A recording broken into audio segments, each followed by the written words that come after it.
لیکن اس ظالمانہ جو رسم کا مکمل طور پر خاتمہ کب ہوا، اس ظالمانہ رسم کا مکمل طور پر خاتمہ تو تب ہوا جب اللہ کے سونے محبوب جناب محمد مصطفیٰ صلی اللہ علیہ وسلم ختم نبوت کا تاج پہن کر تشریف لائے، اور نبی پاک علیہ السلام نے باقاعدہ بچیوں کی قدر و منزلت اس معاشرے میں بیان کر دی، بتا دی کہ بیٹیوں کی عظمت کیا ہے، ان کی قدر کیا ہے، ان کا رب تعالیٰ کے ہاں مقام و مرتبہ کیا ہے، اللہ نے کیا عظمت و شان کو عطا فرمائی ہے۔ اللہ کے نبی علیہ السلام نے باقاعدہ جو ہے پھر اپنے ارشادات کے اندر یہ بتا دیا کہ جو آدمی ان بیٹیوں کا باپ بننے سے آزمایا گیا، جو بندہ بیٹیوں کا بچیوں کا باپ بننے سے آزمایا گیا اور اس نے ان بچیوں کے ساتھ بیٹیوں کے ساتھ اچھا سلوک کیا، یہ بیٹیاں اس کے لیے دوزخ سے پردہ ہو جائیں گی، یہ بچیاں اس کے لیے کیا ہو جائیں گی، دوزخ سے حجاب ہو جائیں گی، پردہ ہو جائیں گی۔ امام مسلم کی ایک روایت ہے، اللہ کے نبی علیہ السلام ارشاد فرماتے ہیں جس نے 2 لڑکیوں کی پرورش کی یہاں تک کہ وہ بالغ ہو گئیں، نبی پاک علیہ السلام فرماتے ہیں قیامت والے دن یہ بندہ ایسے میرے ساتھ ہوگا، اپنے آپ کی انگلیوں کا اشارہ ہوتا ہے، ایسے قیامت والے دن یہ بندہ کیا ہوگا، میرے ساتھ ہوگا۔ پھر ابو داؤد شریف کی حدیث ہے، اللہ کے نبی علیہ السلام فرماتے ہیں کہ جس کی ایک بچی ہو، نبی پاک علیہ السلام کہ جس کی ایک بیٹی ہو وہ اسے زندہ درگور بھی نہ کرے، اس کو زندہ دفن بھی نہ کرے، اس کی توہین بھی نہ کرے، اپنے بیٹے کو اس پر فوقیت بھی نہ دے، اپنے بچے کو اس بیٹی پر فوقیت بھی نہ دے، تو اس کے اس عمل کے بدلے رب اس کو جنت عطا فرما دے گا۔ نبی پاک علیہ السلام نے پھر بیٹی کی یہ عظمت و شان معاشرے میں بیان کر دی، اور وہ جو رسم تھی نا بچیوں کو زندہ دفن کیا جاتا تھا، اس رسم کا عمل ادا کر دیا۔ نبی پاک علیہ السلام نے اس رسم کو مکمل ہی ختم کر دیا، بلکہ نبی پاک علیہ السلام نے یہ تو بیٹی چھوٹی ہے نا، ایک اور بات بھی میں آپ کو یہاں پر بات ہوئی ہے تو کرتا چلوں، نبی پاک علیہ السلام کے ایک اور فرمان ہے، اور ابن ماجہ شریف کے اندر یہ حدیث ہے، اللہ کے نبی علیہ السلام ارشاد فرماتے ہیں، نبی پاک علیہ السلام نے حضرت سراقہ بنت جوشم ان سے فرمایا تھا کیا میں تمہیں سب سے بڑے صدقے سے آگاہ نہ کروں، سب سے بڑا صدقہ، نبی پاک فرماتے ہیں کیا میں تمہیں سب سے بڑے صدقے سے آگاہ نہ کروں، تو سراقہ بن جوشم فرماتے ہیں عرض کرتے ہیں ضرور یا رسول اللہ صلی اللہ علیہ وسلم، ارشاد فرمائیے بتائیں سب سے بڑا صدقہ کیا ہے؟ فرمایا سب سے بڑا صدقہ تیری وہ بیٹی ہے جو طلاق پا کر یا بیوہ ہو کر، تیری وہ بیٹی ہے جو طلاق پا کے یا بیوہ ہو کر تیرے گھر واپس لوٹ آئی اور تیرے علاوہ اس کا کمانے والا کوئی نہیں، فرمایا یہ بیٹی تیرے لیے تیرا سب سے بڑا صدقہ ہے۔ اب بیٹیوں کی قدر کرو، اگر کسی بچی کا شوہر فوت ہو جائے یا کسی بچی کو گھر سے ہوتے معاملات مان جاتے ہیں، طلاق ہو جاتی ہے بعض اوقات، اگر طلاق ہو جائے اور واپس گھر لوٹ آئے تو اس کو بات بات پر تانے نہ دو، بات بات پر اس کو جناب جھڑکو نہ، تانے نہ دو، کیونکہ جب اس کی تم پرورش کرو گے تو فرمایا نبی پاک کیا فرماتے ہیں، اللہ کے نبی علیہ السلام فرماتے ہیں تیرے لیے یہ سب سے بڑا صدقہ ہے۔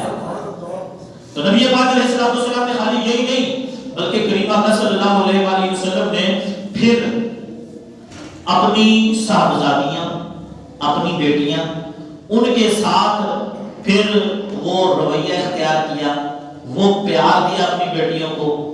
نبی پاک علیہ السلام کا اپنی بیٹیوں کے ساتھ جو پیار تھا پورے معاشرے نے دیکھا۔ عرب کے اس دور میں نبی پاک علیہ السلام سیدہ خاتون جنت جو تھی جب آتی تھی نبی پاک علیہ السلام اٹھ جاتے تھے، اپنی جگہ پر بٹھا لیتے تھے، نبی پاک علیہ السلام اپنی جگہ سے اٹھ جاتے تھے، آپ کو اپنی جگہ پر بٹھا لیتے تھے۔ نبی پاک علیہ السلام کا جو پیار، نبی پاک فرمایا کہ میری بیٹی ہے فاطمہ، فرمایا میرے جگر کا ٹکڑا ہے، فرمایا حدیث ہے نا نبی پاک علیہ السلام کا فرمان ہے، فرمایا یہ میرے جگر کا ٹکڑا، پاک علیہ السلام نے باقاعدہ پھر یہ عمل کر کے دکھایا اپنی بیٹیوں کے حوالے سے. اور وہ جو رسم تھی دور جاہلیت میں لڑکیوں کو زندہ دفن کیا جاتا تھا, اس رسم کا مکمل طور پر جو ہے خاتمہ کر دیا.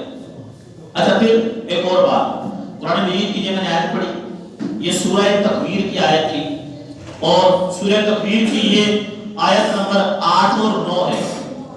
اس میں قیامت والے دن رب تعالیٰ کیا فرمائے گا, وَإِذَا الْمَوْءُودَةُ سُئِلَتْ, جب زندہ درگور کی ہوئی بچی سے پوچھا جائے گا, اس بچی سے پوچھا جائے گا کیا بِأَيِّ ذَنبٍ قُتِلَتْ, کہ وہ کس گناہ کے باعث ماری گئی, کس گناہ کی وجہ سے اس کو زندہ دفن کیا گیا. یہاں پر مفسرین پتہ کیا فرماتے ہیں اس بچی سے پوچھا جائے گا, اس کے باپ سے کیوں نہیں پوچھا جائے گا. سوال ہے یہاں پر بچی سے پوچھا جائے گا, باپ سے کیوں نہیں پوچھا جائے گا. مفسرین بیان فرماتے ہیں اس لیے اس بچی سے اس لیے پوچھا جائے گا کہ اس کا جو باپ ہے اللہ رب العالمین اس سے مخاطب ہی نہیں ہونا چاہتا, اتنا بڑا اس نے ظلم کیا ہے. فرمایا رب تعالیٰ اس کو اس سے یعنی اس سے بڑی ذلت اور رسوائی اس بندے کے لیے اور کیا ہے. فرمایا رب تعالیٰ اس سے مخاطب ہی نہیں ہونا چاہتا, باقاعدہ بچی سے پوچھے گا کہ تجھے کس گناہ کی وجہ سے زندہ دفن کیا گیا. اور پھر یہاں پر مفسرین یہ بیان فرماتے ہیں کہ جب کسی ظالم سے پوچھا جائے گا تو وہ اپنی صفائی میں بڑا کچھ پیش کر دیتا ہے, لو جی میں نے یہ کام ایسے کیا تھا اس وجہ, یعنی کہ سوئی لے مانے بنا دیتا ہے. اس لیے رب تعالیٰ اس سے پوچھے گا ہی نہیں. ایک تو رب تعالیٰ نے یعنی کہ اپنی نظر سے گرا دیا اس کو کہ اتنا بڑا تو نے ظلم کیا, اور دوسرا پھر اس سے پوچھا مجھے فرماتے ہیں کہ پوچھا جائے گا کہ ظالم جو ہوتا ہے پھر بڑے ہی مانے نکال لیتا ہے, بڑے ہی مانے تاش کر جی یہ وجہ تھی وہ وجہ تھی وہ وجہ تھی. اور پھر تیسرے نمبر پر وہ وسیلین پتہ کیا بات فرماتے ہیں, آپ فرماتے ہیں کہ بچی سے پوچھا جائے گا کیوں دنیا میں بے شمار ظلم لوگ قتل ہوتے ہیں نا, ظلم کی وجہ سے بے شمار بے گناہ لوگ قتل ہو جاتے ہیں. پھر ان لوگوں کے لیے پیچھے پھر انتقام لینے والے بھی بے شمار ہو جاتے ہیں.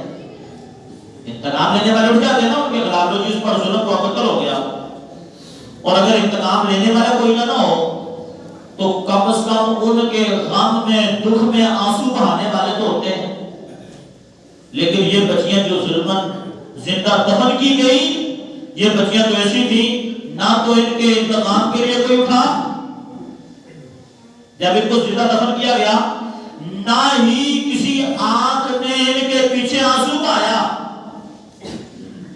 نہ کوئی اٹھا ان کے خلاف جو ظلم ہو رہا تھا احتجاج بھی نہ کیا, کسی نے آنسو بھی نہ بہایا. یہاں تک کہ ان کو جن لوگوں نے یہ کام کیا ان کو باقاعدہ داد دی گئی, لو جی تو نے اچھا کیا, تو نے اپنے خاندان کی ناموس کی حفاظت کر لی, معاذ استغفر اللہ, اس کی باتیں کی جاتی ہیں ان کو.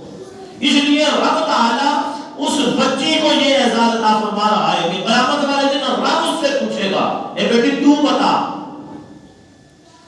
کہ تجھے کس گناہ کی وجہ سے زندہ دفن کیا گیا, کس گناہ. اللہ یعنی اللہ پاک جو ظلم کرنے والے ہیں, جو ظالم باپ ہے یا اس کے گھر والے جنہوں نے اس کو زندہ دفن کیا, ان سے نہیں مخاطب ہوگا. تو بہرحال میری یہ بات کرنے کا مقصد صرف یہ ہے, یہ موضوع شروع کرنے کا مقصد یہ ہے کہ دور جاہلیت میں بیٹیوں کو زندہ دفن کیا جاتا تھا, اور پھر یہ بیٹی کو عظمت و شان کس نے عطا فرمائی, نبی پاک علیہ السلام نے, ہمارے دین نے, ہمارے اسلام نے بیٹی کو عظمت و شان عطا فرمائی, بیٹی کو یہ مرتبہ اور مقام دیا. نبی پاک علیہ السلام نے بیٹی کی عظمت و شان کو واضح کر دیا. اب اس رسم کا مکمل طور پر خاتمہ کر دیا, ختم کر دیا اس رسم کو نبی پاک علیہ السلام نے. اب پھر دین اسلام ہی نے حکم یہ دے دیا کہ عورتیں اپنے آپ کو چھپا کر رکھیں. نبی پاک علیہ السلام کا فرمان ہے عورت چھپی ہوئی چیز ہے, فرمایا عورت کا معنی ہے چھپی ہوئی چھپانے والی چیز, فرمایا عورت جو ہے یہ اس کا معنی چھپانے والی ہے. اور جب یہ گھر سے باہر نکلتی ہے نا بے پردہ, تو شیطان اس کو جانتا ہے, فرمایا سب سے زیادہ اللہ کے نزدیک پردے کی حالت میں جب گھر میں ہوتی ہے فرمایا، اللہ کے قریب ہوتی ہے فرمایا۔ اور پھر اللہ رب العالمین کا فرمان ہے قرآن مجید کے اندر سورہ نور کی آیت ہے فرمایا وَلْيَضْرِبْنَ بِخُمُرِهِنَّ عَلَى جُيُوبِهِنَّ، عورتوں کو چاہیے کہ وہ اپنی چادریں اپنے گریبانوں پہ ڈال کے رکھیں۔ نبی پاک علیہ السلام اللہ رب العالمین کا یہ فرمان ہے، فرمایا عورتوں کو چاہیے کہ وہ اپنی چادریں اپنے گریبانوں پر ڈالے رکھیں، کسی طرح اس سلسلے میں وہ غفلت نہ کریں۔ یعنی کہ عورت کو پردے کا حکم پھر کون دے رہا ہے؟ قرآن۔ ایک مسلمان عورت کو پردے کا حکم کون دے رہا ہے؟ اللہ رب العالمین کا فرمان ہے نا۔ اب یہ گفتگو کرنے کا مقصد صرف یہ ہے، 2-3 دن پہلے سوشل میڈیا پر کتنی خبر چلی، انڈیا کے اندر حجاب پر پابندی تھی، کالج میں یونیورسٹی میں حجاب پر پابندی خبر چلی نا، لو جی بے شمار لوگوں نے اس کو دیکھا ہوگا، میں نے خود بھی دیکھا ہے، بیٹی ایک بچی ہے وہ آتی ہے کالج میں، پردہ اس نے، یعنی کہ اس نے کیا کوئی مکمل صرف برقع پہنا ہوا ہے اور ہلکا سا نقاب کیا اس بیٹی نے، اور اس پر بھی احتجاج ہو رہا ہے کہ یہ برقع اتار کے آئے، یہ احتجاج کیا جا رہا ہے کہ یہ برقع اتار کے آئے۔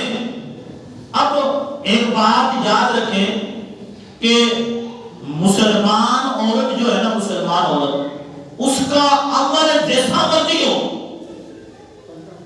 عمل جیسا مرضی ہو، لیکن اس کی سوچ اور اس کی فکر یہی ہوتی ہے ہر وقت کہ میں جناب سیدہ خاتون جنت کی سیرت کو اپنا لوں بس۔ جس طرح کہ مسلمان ایک مرد ہے نا، مومن ہے، مومن کا عمل جیسا مرضی ہو، اس کی خواہش یہی ہوگی کہ یار میں نبی پاک علیہ السلام کے مکمل رسول کو اپنا لوں، حضور کے مکمل طریقے کے مطابق عمل کر لوں۔ مسلمان عورت کا عمل جیسا مرضی ہو، اس کی کوشش یہی ہوگی، اس کی خواہش یہی ہوگی کہ میں خاتون جنت سیدہ فاطمہ زہرا رضی اللہ تعالی عنہا کا جو اسوہ ہے اس کو اپنا لوں۔ اب سیدہ خاتون جنت رضی اللہ تعالی عنہ جو تھی، یہ نبی پاک علیہ السلام کی صاحبزادی، نبی پاک علیہ السلام کی بیٹی تھی نا۔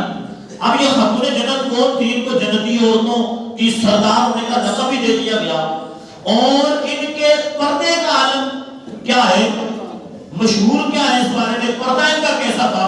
فرمایا سورج نے بھی ان کے ننگے سر کو کبھی نہیں دیکھا۔ پردہ کیسا تھا کہ سورج نے بھی ننگے سر کو کبھی نہیں دیکھا، جن کا آنچل نہ دیکھا ماں و مہار نے۔ یہ خاتون جنت تھی اور یہ پردہ تھا، اور خالی دنیا کی زندگی نہیں، پوری زندگی آپ نے ایسا پردہ کیا خاتون جنت رضی اللہ تعالیٰ عنہ نے، پوری زندگی۔ اور ایک مرتبہ پریشان بیٹھی ہوئی ہیں، حضرت اسماء بنت عمیس بھی تھی، اور کہتی ہے کہ دنیا میں تو میں نے بڑا پردہ کیا، اپنے آپ کو بڑا چھپایا ہے، بڑا ڈھانپا ہے، لیکن مجھے اس بات کا جو ہے فکر ہے فوت ہو جانے کے بعد میرا جو کفن ہے اس پر لوگوں کی نظر پڑے گی، میرے تو کفن کو لوگ دیکھیں گے، اس بات کا فکر ہے کہ ساری زندگی میں پردہ کرتی رہی، لیکن فوت ہونے کے بعد میرے کفن پر نظر پڑے گی۔ یعنی جب جو کفن ہوتا ہے نا، کفن میں جسم کی جو حیت ہے وہ واضح ہو جاتی ہے، ظاہر کہ کفن کو باندھا ہوتا ہے نا، باندھے ہوتے ہیں اوپر سے، تو اس کی حیت ظاہر ہو جائے گی۔ تو حضرت اسماء بنت عمیس جو تھی نا، ان کے پاس بیٹھی ہوئی تھی، یہ فرماتی ہے، یہ حبشے کی طرف ہجرت کرنے گئی تھی، یہ فرماتی ہے کہ میں نے حبشے میں ہجرت کی ہے اور میں نے حبشے میں ایک طریقہ دیکھا ہے۔ فرمایا کیا طریقہ دیکھا ہے؟ یہ فرماتی ہے میں نے یہ طریقہ دیکھا ہے کہ حبشے میں جب کوئی عورت فوت ہوتی ہے نا، وہ کرتے کیا ہے، جناب چارپائی کے چاروں پایوں پر ایک کھجور کی شاخ باندھتے ہیں، چاروں پایوں پر 4 شاخیں باندھی، پھر چاروں شاخوں کو آپس میں ملا دیتے ہیں، باندھ دیتے ہیں، پھر اس کے اوپر کپڑا ڈال دیتے ہیں، یہ ڈولی سی صورت بن جاتی ہے اور میت جو ہے اندر چھپ جاتی ہے۔ فرمایا آپ جب سنی نا، حدیث کے اندر آتا ہے نبی پاک علیہ السلام کے وصال کے بعد خاتون جنت کبھی مسکرائی نہیں، حضور کے وصال کے بعد کیا ہوا، کبھی مسکرائی نہیں، اس دن جب دیکھا تب مسکرائی۔ فرمایا اس دن آپ مسکرائی کہ واقعی اب میرا جو غم تھا، جو فکر تھی وہ دور ہو گئی۔ اسی طرح فرمایا میری چارپائی لے کے جانا، زندگی میں بھی پردہ کیا، فوت ہونے کے بعد بھی ایسا ہی پردہ کیا۔ مسلمان عورت جہاں کہیں بھی ہوگی، اس کی کوشش یہ ہوتی ہے کہ میں جناب سیدہ خاتون جنت سیدہ فاطمہ زہرا رضی اللہ تعالیٰ عنہ کی سیرت کو اپنا لو۔ تو ہماری دین کی تعلیم بھی یہ ہے، قرآن مجید بھی اس بات کو حکم دیتا ہے۔ اور پھر ایک بات یاد رکھیں، عورت جو ہے وہ پردے میں چھپی ہوئی ہی اچھی لگتی ہے. اور پھر بعض لوگ جو ہے نا، بعض لوگ اس حوالے سے بات کرتے ہیں، لو جی عورت جو ہے صرف مخصوص آزاد جگہوں کا پردہ کر لے، مخصوص اعضاء کے علاوہ پردہ نہ کرے. ارے خدا کے بندے، مخصوص اعضاء کا پردہ جو ہے، دیکھیں محرم جو ہوتا ہے نا، اس کے سامنے عورت آ سکتی ہے، اس سے کوئی پردہ نہیں ہے. محرم سے کوئی پردہ، باپ سے، بیٹے سے، بھائی سے، بھانجے سے، بھتیجے سے، ان سے، دادا نانا، ان سے کوئی پردہ نہیں ہے. چاچا تایا یہ اس کے محرم ہے، ان سے کوئی پردہ نہیں ہے. ماموں اس کا محرم ہے، اس سے کوئی پردہ نہیں ہے. اچھا ان سے کوئی پیس کے محرم ہے، ان سے عورت کا کوئی پردہ. لیکن مخصوص اعضاء سے بھی پردہ ہے کہ نہیں؟ مخصوص اعضاء کا ان سے بھی پردہ ہے. اب بقیہ جو اس کا چہرہ نظر آتا ہے، اس کے ہاتھ نظر آتے ہیں، اس کے پاؤں نظر آتے ہیں. میں صرف ان کی بات کرتا ہوں. وہاں ان معاشروں میں جہاں پر یہ بات ہوئی ہے، وہ تو جناب تقریباً عورت ننگی ہوتی ہے. ان معاشرے میں تو معذرت عورت تقریباً ننگی ہوتی ہے. اب بقیہ جو اعضاء ہیں ان کا پردہ، ارے مخصوص اعضاء کا پردہ تو محرم کے لیے بھی ہے، محرم بھی نہیں دیکھ سکتا. اب محرم جو ہے وہ چہرے کو دیکھ سکتا ہے، آنکھوں کو دیکھ سکتا ہے، پاؤں دیکھ سکتا ہے، محرم دیکھ سکتا ہے، لیکن غیر محرم ان کو بھی نہیں دیکھ سکتا. شریعت نے اجازت نہیں دی ہے. اس لیے مسلمان عورت کو رب کی طرف سے، اس کے محبوب علیہ السلام کی طرف سے حکم یہ ہے کہ وہ شریف پردے میں رہے. اور پھر مسلمان عورت کی کوشش یہ ہے کہ وہ جناب سیدہ خاتون جنت سیدہ فاطمہ زہرا رضی اللہ تعالیٰ عنہ کی سیرت کو اپنائے. اور خاتون جنت کی سیرت کیا تھی؟ ساری زندگی پردہ کیا، یہاں تک کہ سورج کو بھی اپنے بال نہیں دکھائے. یہاں تک کہ جب چارپائی گئی، جنازے کی چارپائی گئی، تب بھی اس کو پردے میں تاکہ اندر کفن نظر نہ آئے. اور قربان جائیں، جناب نبی پاک علیہ السلام ارشاد فرماتے ہیں کل قیامت والے دن ہر بندہ جنت میں جانے کے لیے کل صراط کو پار کر کے جائے گا. جب خاتون جنت کی باری آئے گی نا، پھر ہوگا کیا؟ رب کی طرف سے ایک آواز لگانے والا آواز لگائے گا، اے اہل محشر اپنی آنکھیں بند کرو، نظریں جھکا لو، خاتون جنت سیدہ فاطمہ زہرا اس رات کو پار کرنے لگی ہے. سبحان اللہ. کل قیامت والے دن بھی یہ احساس ملے گا. اس لیے مسلمان عورت کی خواہش ہے، وہ چاہتی یہ ہے کہ میں خاتون جنت کی سیرت کو اپنا لوں. اور آج اگر وہ حجاب کرتی ہے، پردہ کرتی ہے، تو غیر مسلم ممالک کے اندر جناب اس پر پابندیاں لگاتے ہیں. اور خدا کے بندو، عورت اگر تمہاری ہے تو وہ بھی پردے میں اچھی لگتی ہے. عورت اگر تمہاری ہے تو وہ بھی پردے میں اچھی لگتی ہے، کیونکہ نبی پاک علیہ السلام کا فرمان ہے کہ جب یہ پردہ ہو کر بے پردہ ہو کر باہر نکلے گی تو شیطان اس کو جھانکے کا فرمایا. تو خدا جو ہے جہاں جہاں بھی آپ ہیں، جس سیٹ پر آپ بیٹھے ہوئے ہیں، اس حوالے سے آپ نے اپنی آواز کو بلند کرنا ہے کہ عورت کا جو حجاب ہے اس پر کسی قسم کی کوئی پابندی نہ لگائی جائے، کسی بھی قسم کی کوئی پابندی نہ لگائی جائے. اور مسلمان عورتیں، ان سے گزارش یہ ہے کہ خدا بڑے بڑے دوپٹے خریدیں، بڑی بڑی چادریں خریدیں اور اپنے چہروں کو، اپنے جسم کو ڈھانپ کے رکھیں، پردے میں رکھیں، کیونکہ عورت پردے میں ہی اچھی لگتی ہے اور پردے میں ہی اس پر اللہ کی رحمت نازل ہوتی ہے. اللہ رب العالمین کی بارگاہ میں دعا ہے کہ رب الجلال کی توفیق عطا فرمائے. آمین.